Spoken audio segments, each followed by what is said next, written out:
வணக்கம், வெல்கம் உலக தமிழா.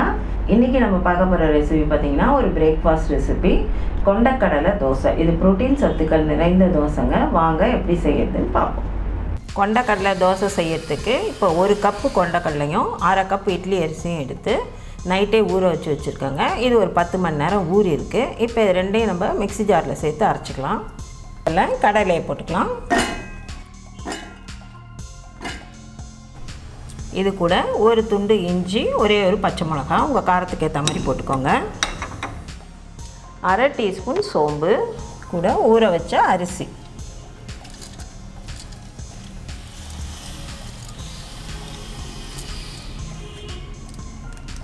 இதுக்கு தேவையான உப்பு, 1/2 டீஸ்பூன் சீரகம். எல்லாத்தையும் நல்லா அரைச்சி எடுத்துகிட்டு வந்துடலாங்க. இப்போ நல்லா தோசை மாவு பதத்துக்கு அரைச்சி எடுத்துகிட்டு வந்தாச்சு. இதை ஒரு பவுலுக்கு மாற்றிக்கலாம்.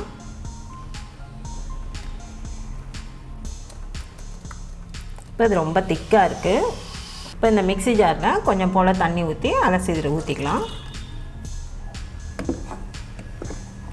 இதை நல்லா கலந்துக்கோங்க. இது புளிக்க வைக்கணும்னு அவசியம் இல்லைங்க. இப்போ உடனேவே நம்ம தோசை சுட்டுடலாம். இவ்வளோதான், நமக்கு இப்போ மாவு ரெடி ஆகிடுச்சு. தோசை ஊற்றிக்கலாம். தவா காஞ்சிச்சுங்க. இப்போ நம்ம கொண்டக்கடலை தோசை சுட்டுடலாம்.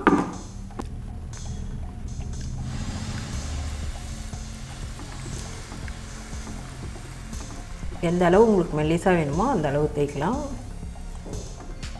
இப்போ இதில் கொஞ்சமாக எண்ணெய் ஊற்றிடலாம்.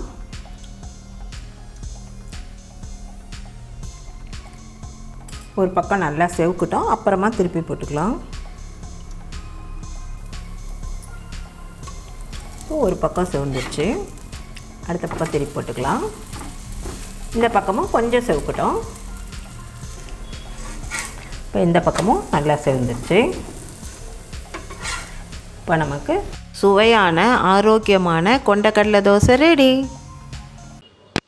ஆரோக்கியமான கொண்டக்கடலை தோசை சூப்பராக ரெடி ஆகிடுச்சிங்க. இதுக்கு சைட் டிஷ்க்கு நான் தக்காளி சட்னி வச்சுருக்கேன். இதில் வெங்காயம், இஞ்சி, பூண்டு எதுவுமே சேர்க்கலைங்க.